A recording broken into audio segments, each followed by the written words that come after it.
참석하신 우리 성도님들, 하나님께서 크신 은혜와 평강으로 함께 하시기를 주의 이름으로 축복합니다. 마태복음 12장 43절로 45절의 말씀으로 오늘 천국 네 번째 시간, 이미 그러나 아직의 나라, 이걸 좀 풀어서 말씀드린다면 이미 도착했지만 그러나 아직 완성되지 않은 나라, 이렇게 하나님 나라를 이해하면 되겠습니다. 성경은 사람이 무슨 죄를 지어서 죄인이 아니라 근본적으로 하나님을 알지 못하는 상태로 태어나기 때문에 죄인이다, 이렇게 이야기합니다. 죄 가운데 태어난 사람은 태생적으로 하나님을 알지 못합니다. 그래서 로마서 3장 23절은 뭐라 그러냐면은 모든 사람이 죄를 범하였음에 하나님의 영광에 이르지 못하더니, 이렇게 이야기합니다. 하나님의 영광에 이르지 못한다는 이야기는 하나님을 하나님으로 알아보지 못한다는 얘기입니다. 그 사람이 어떻게 태어났든지 아담 이후로 태어난 모든 사람들은 하나님을 하나님으로 알아보지 못하는 것, 다른 말로 말하면 이게 죄의 상태다, 이렇게 말합니다. 보통 남을 어떻게 해가지고 잘못을 해서 저지르는 죄가 죄로 인해서 나타난 현상들입니다. 죄로서 나타난 현상들이고, 보다 근본적인 죄는 하나님을 알지 못하는 것이죠. 이것이 하나님을 알지 못하는 죄라는 것이, 그래서 못하는 것이 죄라는 것이, 또 그래서 모든 사람이 죄 가운데 있다는 것을 어떻게 성경이 말하느냐 하면은, 모든 사람 가운데 하나도 예외 없는 법칙이 있는데 다 같이 죽는다는 것입니다. 다 죽지요. 죽지 않은 사람 혹시 보셨습니까? 다 죽습니다. 아무리 소리치고 살아도 죽습니다. 그래서 그것이 죄인이라는 증거다, 이렇게 이야기합니다. 로마서 5장 14절 말씀을 보게 되면 이렇게 이야기하죠. 그러나 아담으로부터 모세까지 아담의 범죄와 같은 죄를 짓지 아니한 자들까지도 사망이 왕노릇하였다, 이렇게 이야기합니다. 아담이 죄를 지어서 죄가 들어왔고 죄로 말미암아 사망이 와서 이제 아담 이후로 태어나는 모든 사람들은 전부 다 죽게 됐다, 이렇게 말하고 있습니다. 이것이 바로 사람이 죄인이라는 증거예요. 다시 요약해서 말씀드린다면, 사람은 왜 죄인이냐? 하나님을 알지 못하는 가운데 태어난 것이 죄인이고, 죄의 결국은 무엇이냐? 결국은 다 죽게 된다는 것으로 보아서 죄인이다, 이렇게 성경이 말한다는 거죠. 그러니까 이 말씀을 처음에 듣는 사람들은 굉장히 껄끄럽죠. 아니, 나는 남을 어떻게 한 적도 없는데, 나처럼 착하고 양심적으로 남에게 해를 끼치지 않고 살았는데 왜 나 같은 사람을 죄인이라고 하는가? 반감을 가지는 게 당연합니다. 그러니까 성경이 말하는 죄와 사람들이 생각하고 있는 죄와는 아주 근본적인 차이가 있는 거죠. 다시 말씀드리지만 성경이 말하는 죄는 한번 받아하시겠습니다. 하나님을 알지 못함. 알아도 모른 척 하는 거예요. 모르는 거예요. 사실은 모르는 것입니다. 하나님을 알지 못하는 사람들은 예외적으로 죄인이라고 그랬죠. 예외 없이 다 죄인이라고 그랬죠. 근데 그 사람들은 어떻게 사느냐? 죄의 경향성, 죄의 성향을 가지고 삽니다. 다시 말씀드릴게요. 죄인은 어떻게 사느냐? 죄로 향하는 경향성을 가지고 삽니다. 여러분, 나무가 말이죠, 한번 이렇게 자라기 시작해서 나뭇가지가 어느 쪽으로든지 휘기 시작하면은 그게 오늘 이렇게 자랐다가 내일 이렇게 자랐다 그러지 않습니다. 그냥 계속 그 방향으로 갑니다. 휘어진 방향으로. 그런 것처럼 사람도 죄 가운데 태어나면요, 죄로 향하는 경향성을 가지고 일평생을 삽니다. 욕심, 비교의식, 교만함, 열등감, 이런 것들 있죠. 경쟁의식, 이런 게 사실은 죄로 말미암아 파생된 현상들이거든요. 전부 다 그런 경향을 가지고 살아요. 근데 이런 걸 갖다가 보통 우리는 어떻게 이해하냐면 본성이다, 이렇게 이해해요. 사람이 욕심 좀 있는 게 당연한 거 아니겠어? 사람이 무슨 열등감이나 교만함이나 이런 거 있는 게 당연한 거 아니겠어? 이렇게 생각을 합니다. 그러나 성경은 당연하지 않다고 말합니다. 원래 사람은 그렇게 지음받지 않았거든요. 죄가 들어옴으로 죄인으로 태어나서 하나님을 알지 못하니까 자꾸만 그쪽으로만 가는 거예요. 이게 바로 죄의 경향성이다. 이렇게 악으로 기우는 성향을 가지고 있다. 이렇게 말합니다. 그 전부 다 예외 없이 다 그렇게 간다는 거죠. 보통 말이죠. 우리가 이런 말 합니다. 저 사람 원래 안 그랬는데 돈 좀 벌고 출세 좀 하더니 사람이 변했어. 뭐 이럽니다. 근데 그게 사람이 변한 게 아니라 원래 그 사람이 그랬습니다. 원래 그러다가 그냥 상황이 되니까 그게 튀어나온 거지요. 원래의 그 성품이. 예.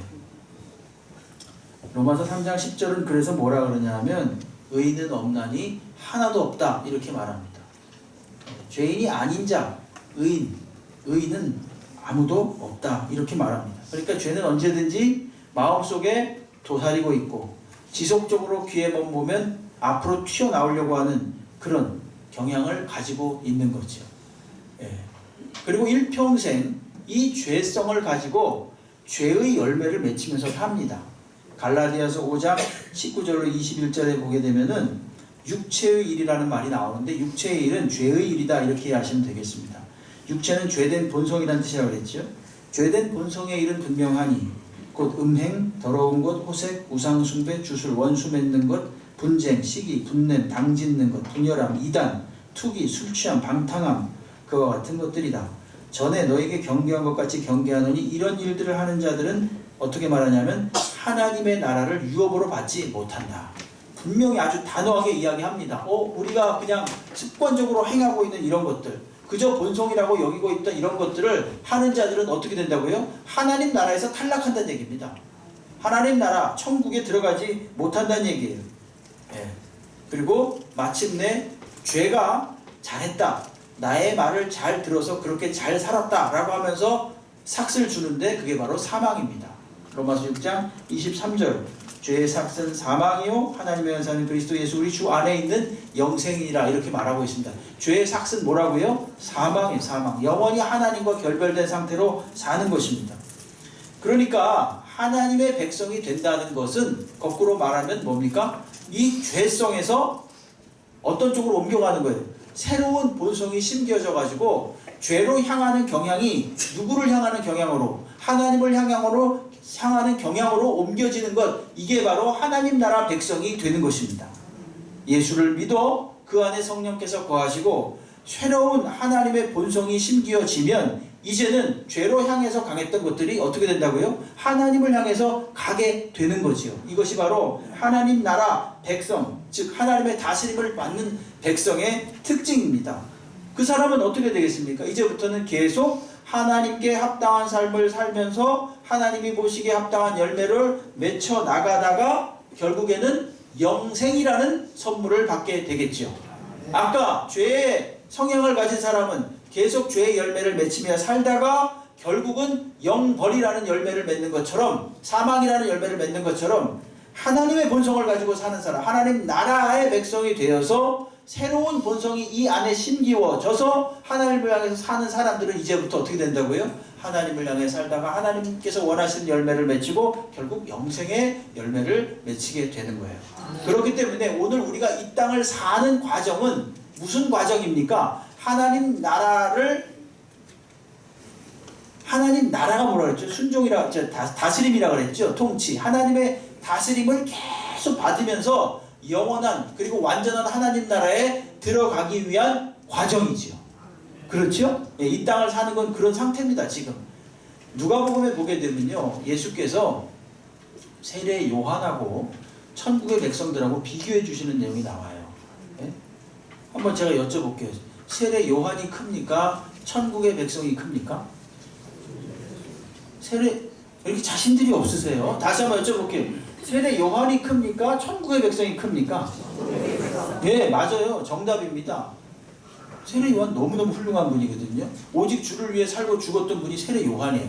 근데 예수께서 뭐라고 평가하시냐면 누가복음 7장 28절을 보게 되면 내가 너희에게 말하노니 여자가 낳은 자 중에 요한보다 큰 자가 없도다. 세례 요한보다 이 땅에서 여자가 낳은 자 중에는 없다는 거예요. 그러나 하나님의 나라 천국에서는 극히 작은 자라도 그보다 크다 이렇게 말하고 있습니다. 왜 그렇게 해요? 하나님 나라는 이미 완성된 나라, 천국에 이미 들어가 입성해 있는 사람들이에요.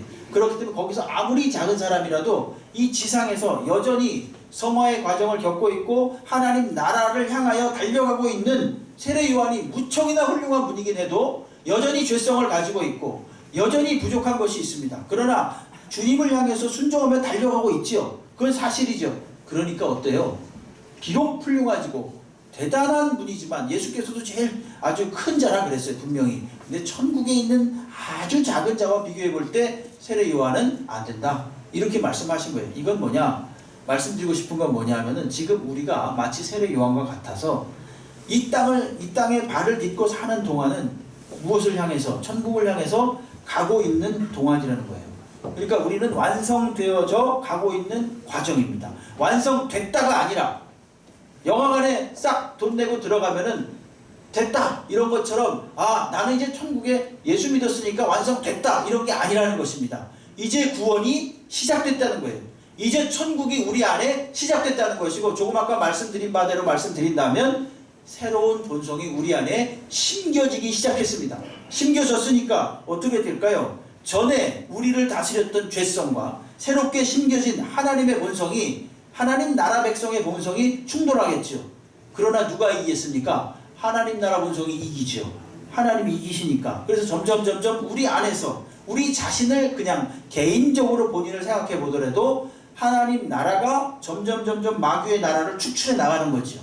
아까 말씀드렸던 죄의 현상들을 계속 쫓아내는 거죠. 그래서 하나님 나라 통치가 우리 안에서 점점 더 확대되는 것입니다. 여러분, 예수께서 십자가에 못 박혀 죽으심으로 사망의 권세를 다 멸하셨습니다. 예? 여러분, 사망은 마귀의 통치권이에요. 생명은 하나님의 통치권이거든요. 근데 생명이 사망을 이겨버렸습니다. 다 부숴버렸습니다. 그래서 예수께서 부활하셨다는 사실은 이제는 사망 권세가 이제 예수를 믿는 사람들에게는 도저히 힘을 쓸 수가 없다는 얘기입니다. 예? 마치 투명인간에게 총을 빵빵빵빵 쏴봤자 총알이 숭숭숭숭 나가는 것과 똑같아요. 사망이라는 총을 막 갖다 퍼부어도 대포를 쏴도 안 되는 거예요. 왜? 효력이 없어요. 이제부터는 사망이. 전에는 그 어떤 재벌이라도 그 어떤 권세자들에도 죽어 이러면은 다 벌벌 떨었습니다. 그러나 이제는 천국을 바라보고 하나님 나라를 소망하면서 하나님 나라가 있고 영생이 있다는 걸 아는 사람들은 사망에 대해서 두려워하지 않는다는 거죠. 네? 그렇기 때문에 사망 권세가 우리를 다스리지 못하게 됩니다. 자, 그럼 그 사람이 완성됐느냐? 이제 예수 믿어서 나는 이제 분명히 사망 권세랑 상관이 없어. 이렇게 생각하니까 그러면 그 사람이 아주 하나님 나라의 완전한 백성으로 성숙하게 되어지고 완성되느냐? 또 그건 아니라는 것입니다. 왜? 마귀 자체가 소멸된 건 아니에요. 사망 권세를 빼앗겼긴 해도 그는 여전히 아직도 사람들을 위협합니다. 때로는 욕심으로, 때로는 교만으로, 때로는 자존심과 열등감으로, 비교의식으로, 경쟁의식으로 그걸 자꾸 긁어내가지고요. 자꾸 사람들을 부추겨가지고요. 어떻게 하냐면요. 믿음에서 이탈하게 만들어요. 이제는 우리가 새로운 본성이 심겨졌는데도 불구하고 그 옛 본성을 마귀는 계속 긁어냅니다. 끄집어냅니다. 원래는 그렇지 않았잖아. 뭐 이러면서. 네가 언제부터 그랬어. 이런 식으로 해가지고요. 계속 그 사람을 믿음에서 떠나게 만들어요. 여전히 마귀는 그런 활동을 하고 있습니다. 마치 비록 발톱이나 손톱이 이빨이 다 빠졌지만 여전히 으르렁 거리면 좀 무서워 보이는 사자처럼 죽지는 않지요. 이제는 사망 권세가 없어요. 죽이는 권세가 없어요. 그러나 아프겠지요. 그래도 그 사자가 한번 팍 때리면 얼마나 아프겠어요. 안 맞아봐서 모르겠지만 무척 아프겠지요. 어둠의 권세, 마귀가 말입니다. 자꾸 그렇게 괴롭힙니다. 그럼 성도들이 해야 될 일은 뭐겠습니까? 이제는 승리는 보장된 승리입니다. 사망 권세가 자기를 다스리지 못하지만 그러나 여전히 악한 어둠의 생각들, 마귀가 그런 것들을 이용해서 우리를 자꾸만 하나님 나라 통치에서 벗어나게 만들어주니까, 만드니까 어떻게 해야 되겠어요? 대적해야 됩니다. 예? 대적하면 이깁니다. 야고보 4장 7절 말씀에 이렇게 말합니다. 우리 같이 읽어볼까요? 시작. 그런즉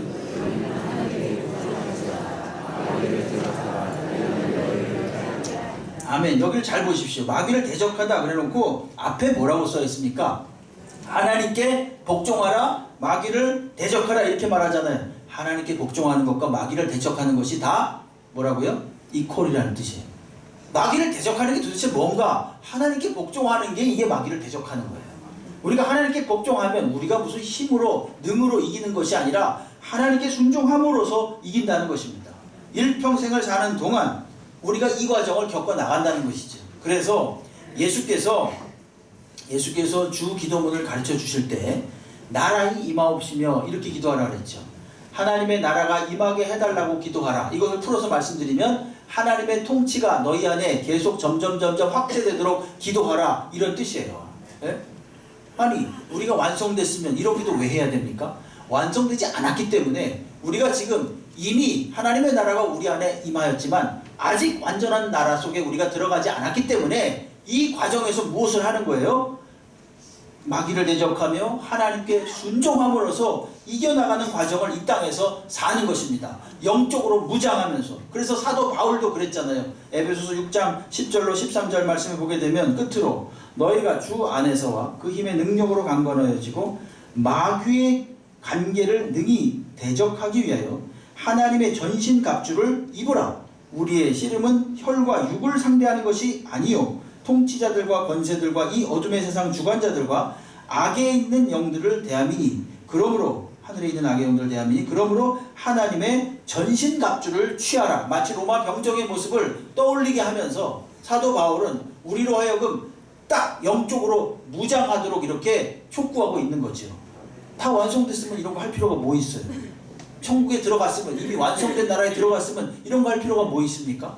그러나 우리는 지금도 하나님 나라가 임했지만 하나님 나라의 통치권이 확대되고 있는 그런 과정 중에 있기 때문에 계속해서 우리에게 덤벼드는 우리를 계속 무너뜨리려고 하는 이런 영적인 권세들과 대적하고 그들과 싸우기 위해서 무장해야 된다는 것입니다. 그러니까 이 싸움은 지금도 진행 중인 거죠.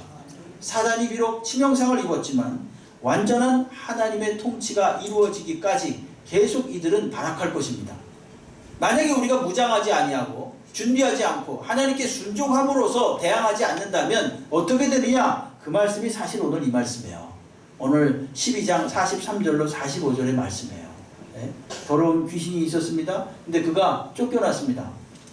쫓겨났어요. 그러니까는 귀신이 점령하고 있던 사람이 이제 하나님이 그를 쫓아내므로써 하나님의 사람으로 만들어줬는데 어떻게 되냐면은 이 귀신이 물 없는 곳으로 다니면서 쉬기를 구했지만은 얻지 못해서 한번 옛날 집으로 다시 가볼까 해가지고 쓱 가보니까 깨끗해요.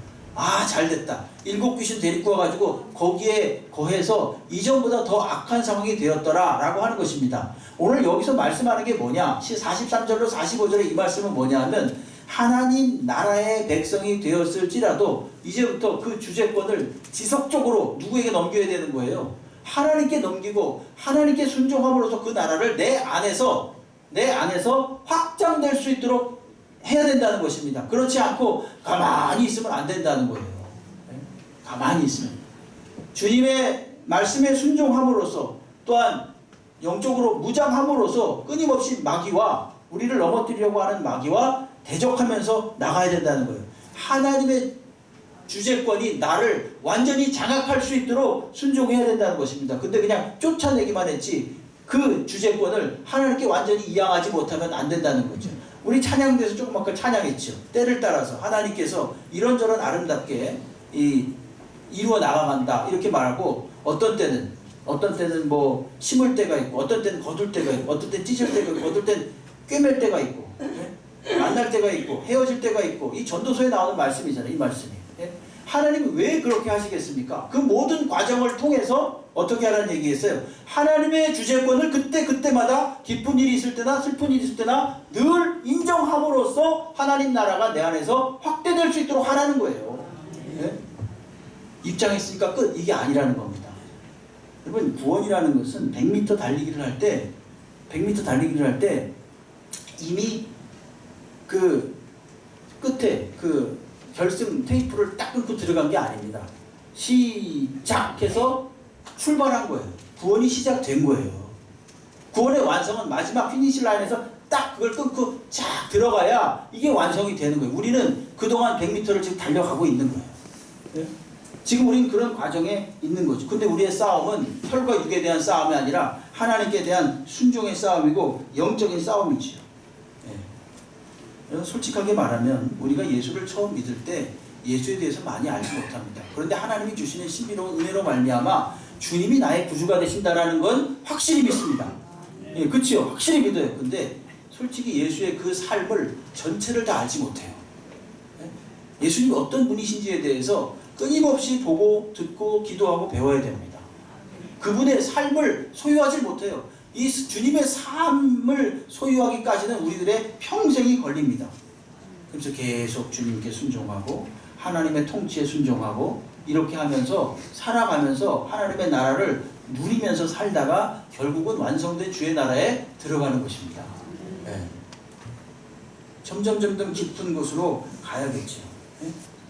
늘 하나님 나라를 살아야 되겠죠. 네. 그러면 이제 이렇게 물을 수 있죠. 그럼 도대체 하나님 나라는 언제 완성됩니까? 다른 말로 하나님의 완전한 통치, 우리가 이렇게 하지 않아도 되는 완전한 통치는 언제입니까? 주님이 오시는 때입니다. 주께서 재림하시는 그때 하나님 나라의 완전한 통치가 완성이 됩니다. 재림하시는 모습에 대해서 요한계시록에서 이렇게 이야기합니다. 요한계시록 19장 11절로 16절인데 잘 보십시오. 또 내가 나라는 것은 여기 사도 요한을 말합니다. 단모섬에서 환상을 보는데 주님의 재림의 모습을 보는 거예요. 내가 하늘이 열린 것을 보니 보라 백마와 그것을 탄 자가 있다. 흰 말과 그것을 탄 자가 있는데 그 탄 자가 누구냐? 그 이름은 충신과 진실이다. 이렇게 말합니다. 여러분, 충신과 진실이라는 이름이에요. 근데 진실이라는 말은 아멘이라는 뜻이거든요. 근데 예수께서 뭐라 그랬냐면은 앞에 요한계시록 3장 14절에서 나는 아멘이다. 나는 아멘이요 충신이다. 이렇게 말했습니다. 예? 이렇게 말해요. 나는 아멘이요 충성된 종이다. 이렇게 이야기합니다. 아멘이라고 말합니다. 본인을 아멘이라고 말해요. 그래서 이건 누구라는 것을 지금 알 수 있습니까?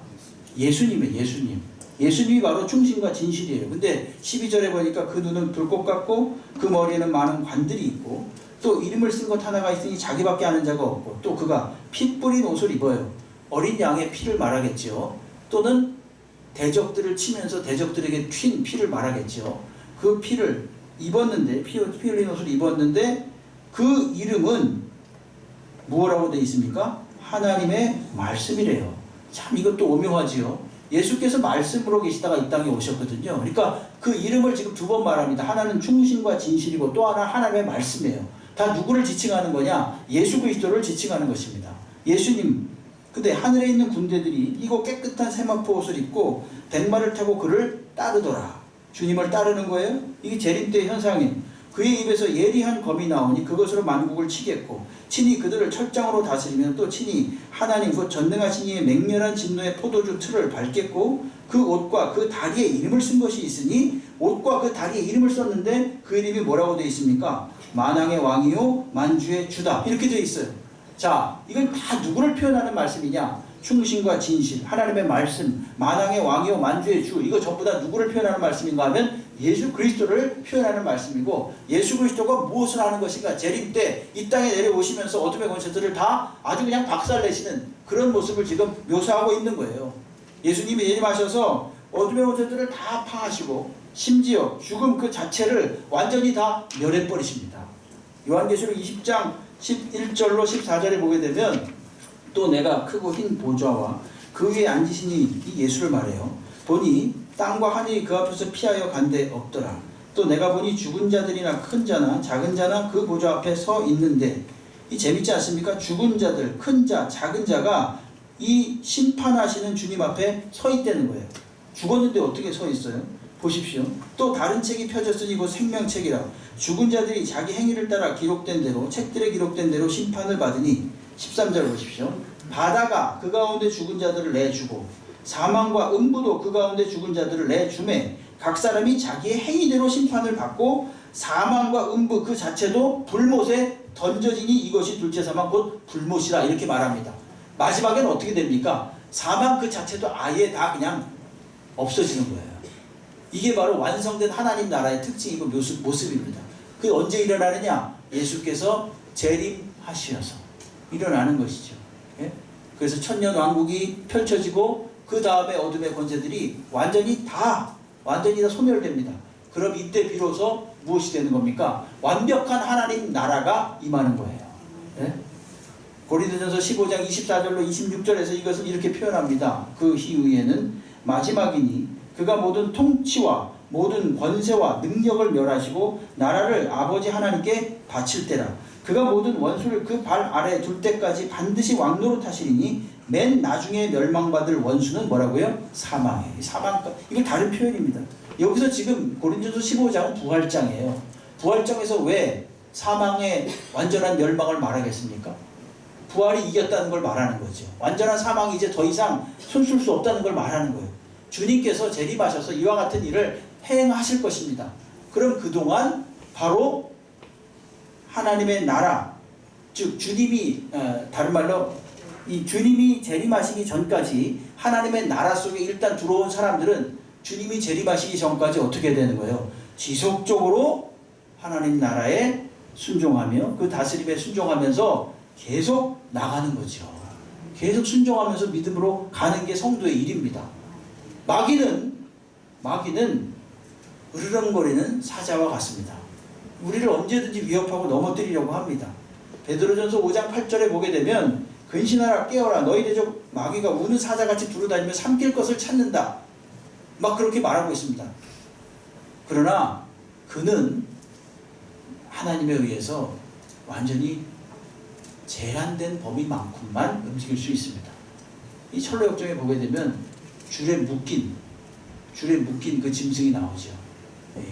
그런 것처럼 마귀가 아무리 발버둥을 치더라도 이제는 당신의 백성들을 위협할지언정 무너뜨릴 수는 없는 거예요. 우리가 딱 대적하면은 분명히 이길 수가 있노라고 우리는 이미 승리가 예견된 싸움을 하고 있는 것입니다. 그럼 이제 이렇게 말할 수 있습니다. 아니 이미 다 승리가 보장됐고 에베소서 2장 6절 말씀에 보게 되면은 또 함께 일으키사 그리스도 예수 안에서 함께 하늘에 앉히셨다 이런 말이 나옵니다. 이 성도는 이미 하늘에 앉히움을 받은 자다 이렇게 말합니다. 그리고 우리가 성경 곳곳에서 이미 예정된 사람들은 어차피 예정돼가지고 구원 받을 텐데 뭐하러 전도하고 뭐하러 우리가 힘들게 이렇게 신앙생활을 해야만 합니까?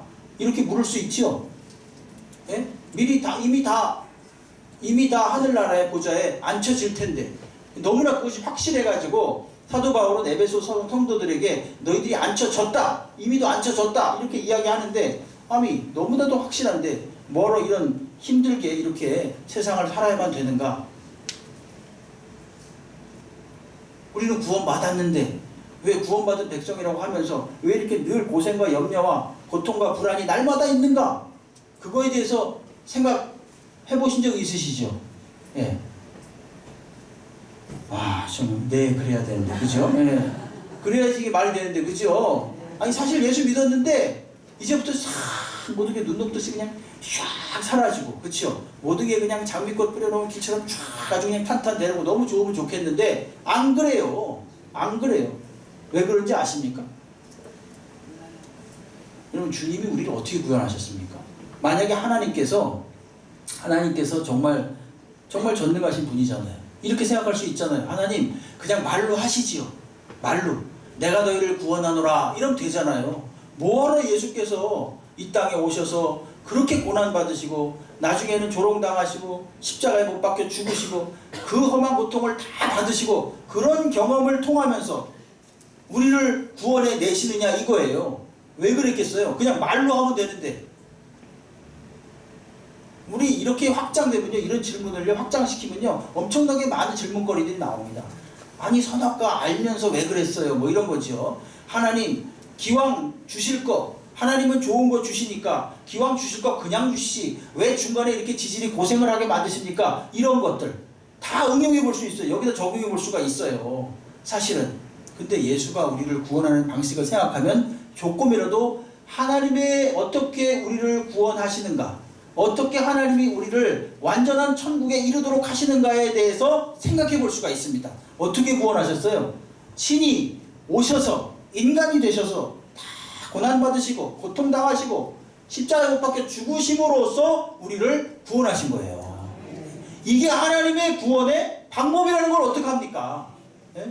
그럼 궁색한 예화지만은 이런 거 있었어요. 이렇게 말할 수 있어요. 우리가 아침, 점심, 저녁을 먹습니다. 그쵸? 어떤 사람이 이렇게 말합니다. 아유, 점심 때 어차피 배고플 텐데 왜 아침을 먹어요? 이래요. 어차피 배고플 텐데 왜 밥을 먹어요? 이렇게 말해요. 마치 그것과 비슷하다는 거예요. 굉장히 궁색한 예화지만은 그렇게 설명해 드리고 싶어요. 어차피 하늘나라 갈 텐데 오늘 왜 살아야 돼요? 이게 이단들이 하는 말이에요.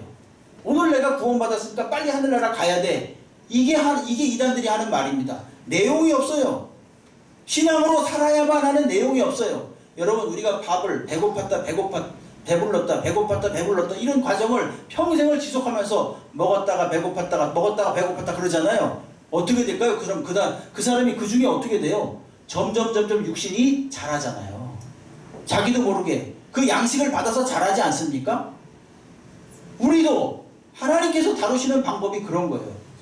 어떤 때는 고난으로, 어떤 때는 어려움으로, 그러한 과정 속에서 하나님은 어떻게 하는 거예요? 하나님을 의지하는 방법을 가르쳐 주는 거예요. 그래서 하나님은 우리의 영혼이 하나님을 향해서 성장하길 원하시는 거예요. 하나님 나라가 우리 안에서, 즉 하나님의 통치와 다스림이 우리 안에서 점점 더 확장되기를 원하시는 거지요. 여러분, 아브라함에게 하나님이 100세의 아들을 주셨습니다. 이삭을 주셨어요. 눈에 넣어도 아깝지 않은 그런 아들을 주셨어요. 근데 하나님 뭐라 그럽니까? 바쳐라, 이렇게 되는 거예요. 근데 아브라함이 이삭을 바치잖아요. 바쳤는데 이삭이 죽었습니까? 안 죽었잖아요. 하나님이 됐다, 이제 내려가라, 이렇게 말하잖아요. 아니, 그럼 하나님 누굴 약 올리십니까? 왜 이렇게 사람을 힘들게 합니까? 애초부터 그냥 주셨으면 그대로 기분 좋게 주시면 되잖아요. 근데 뭐가 있는 거예요? 그 간격 사이에. 아들을 바치고 다시 받는 그 과정에 뭐가 있는 거예요? 아브라함의 믿음이 성장하는 게 있는 거예요. 그 과정에 하나님을 더욱더 의지하는, 즉 이 하나님의 나라가 아브라함의 내적인 마음속에서 더 확장되어지고 가는 진도가 있었던 것이죠. 우리는 하나님의 마음을 모릅니다. 그러나 우리가 성경을 통해서 추론할 수 있는 것은 바로 그런 것을 통해서 하나님 나라가 우리 안에서 확장되어지기를 원하신다는 것입니다. 그리고 어떻게 하나님 마음을 알겠어요? 얼마 전에 오케스트라, 우리 지금 오케스트라 하려고 하는데 사실 오케스트라를 위한 게 아닙니다. 솔직하게 말하면 본심을 말씀드리면 전도하기 위한 거예요. 그 오케스트라, 그 단체가요, 전도단체예요. 거대한 전도단체입니다. 그 대표이사가 4주에 걸쳐서 특강을 갖다 몇 시간씩 하시는데 정말 아주 은혜롭더라고요. 근데 그분이 계속 하시는 말씀이, 저 오케스트라 구성하려고 하는 거 아닙니다. 이거를 수단으로 해서 많은 이들이 교회로 와서 하나님을 알도록 하기 위함입니다. 거긴 매출이 1년에 200억인데 그 중에 90%를 하나님 나라를 위해서 쓴대요. 정관에 그렇게 딱 만들어 놨대요. 얼마나 은혜를 받았는지 몰라요. 그러면서 하는 말이 재밌는 말씀을 하시는데, 어린이 전도를 왜 어른들이 못하느냐, 이걸 말하더라고요. 어린이 전도를 왜 어른들이 못하느냐, 그거는 그 어린이를 어른이 모르기 때문이라는 거예요. 저들과 우리는 전혀 다른 인종이라는 거예요. 어린이하고 어른이 느끼는 것은 영 다르다는 것입니다. 왜 그러냐, 이걸 생각해 보라는 거예요. 그분이 예화로 드는 게 뭐냐면 딱지 먹기 하는 걸 예를 들더라고요. 우리가 어렸을 적에, 여러분 특히 여자들은 그렇지, 남자분들은 다 이 딱지치기 해보셨지, 왕년에. 그죠? 동그란 딱지도 해보고 이 네모난 딱지도 해봤잖아요. 저도 밤 늦게까지 딱지 먹게 하다가 어머님한테 귀 잡혀가지고 들어간 적이 있습니다. 여러분들, 근데 그게 나의 엄청난 재산이에요. 엄청난 재산. 책상 밑에 진짜 고이 감추고 열어보고 또 열어보고 또 닫고 이랬던 그런 기억이 납니다. 그게 뭐라고? 어른들이 보기에는 그거 뭐예요? 구슬이나 딱지 이런 거 그냥 쓰레기. 이걸로 말하면 그냥 분리수거해서 버리는 겁니다. 요즘 식으로 하면. 근데 아이들의 생각에는 그것이 온천하보다 귀한 거예요. 딱지하고 구슬이. 이걸 모르니까 전도를 못한다는 거예요. 어린이들의 그 마음. 그 어린이들이 아무것도 아닌 거지만 그들이 가지고 있는 상상력과 그들이 어른이 보기엔 아무것도 아닌 것에 정말 그 목숨 걸 정도로 그렇게 그 집착하는, 그걸 이해를 안 하려고 그러는 거예요. 아니, 이해할 수 없다고 아예 단정 짓더라고요, 그분이. 이해하려고 하지 마세요. 어른들은 이해 못합니다. 단지 그냥 인정하면 됩니다. 이렇게 말을 해요. 여러분, 이것을 우리가 하나님의 섭리에 적용시켜 보십시오. 7살짜리에 비하겠습니까? 하나님을. 온천하보다 높고 깊으신 분, 높고 깊고 넓고 영원하신 하나님의 마음을 어떻게 인간이 이해를 해요? 그러나 한 가지 분명한 게 있습니다.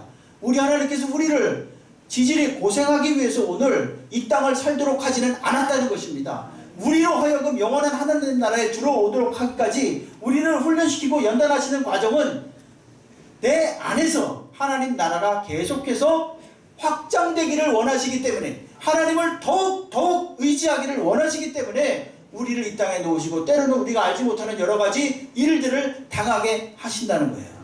우리 찬양대 아까 찬양한 것처럼 하나님 섭리 가운데 때를 따라서 모든 것을 아름답게 이루신다는 거죠. 네? 그럼 우리가 할 일은 뭐겠습니까? 이미 우리나라에 내 안에 하나님 나라가 임했습니다. 예수를 믿음으로. 그러나 아직 그 나라에 우리가 들어가진 않았습니다. 그럼 우리가 할 일은 뭐겠습니까? 그 과정을 살면서 주님의 말씀에 순종하는 거예요. 믿음으로 순종하면서 가면 되는 것입니다. 영적으로 깨어 있으면서 가면 되는 것입니다. 그럴 때 우리는 우리가 가지고 있었던 여러 가지 인간적인 생각들, 우리가 가지고 있었던 고집과 자존심과 이런 것들이 다 하나님 앞에 억지로 항복하는 것이 아니라 자발적으로 하나씩 항복해 나갑니다. 진짜 신앙은요, 완전히 항복하는 겁니다. 우리가 가지고 있었던 쓸데없는 고집이나 생각들이요, 하나님을 위해서 항복하는 거예요. 주를 위해서 항복하는 거예요. 이게 아름다운 신앙입니다. 나를 뭐 이렇게 뻣뻣이 세우고 이런 거가 아니라 주님을 위해서 끊임없이 죽어지고 켜켜이 그야말로 다 항복해 나가는 거예요. 그럴 때 하나님이 거기까지 우리를 훈련시키는 거죠. 여기까지밖에 설명을 못 드릴 것 같아요. 그러나 이것은 저는 성경적인 말씀이라고 분명히 확신합니다. 하나님 나라를 사는 백성이 어떻게 살아야만 되는가? 내 안에서 하나님의 나라가 더 크게 확장되도록 하시기 위해서 하나님이 나를 오늘 이 자리에 놓으셨고, 오늘 그 사람을 만나게 하셨고, 그 일을 하게 하셨다는 거예요. 그래서 오늘 내가 만나는 모든 일들이 하나님의 주권을 확장시키시기 위한 놀라운 섭리 속에서 이루어지는 일이라는 것입니다. 오늘도 믿음으로 주 앞에 순종함으로써 이미 임하였지만 아직 임하지 않은 그 하나님 나라에 쑥 들어가기 위해서 순종하며 갈 수 있는 종들이 되기를 주님의 이름으로 축원합니다. 기도하겠습니다. 하나님 아버지,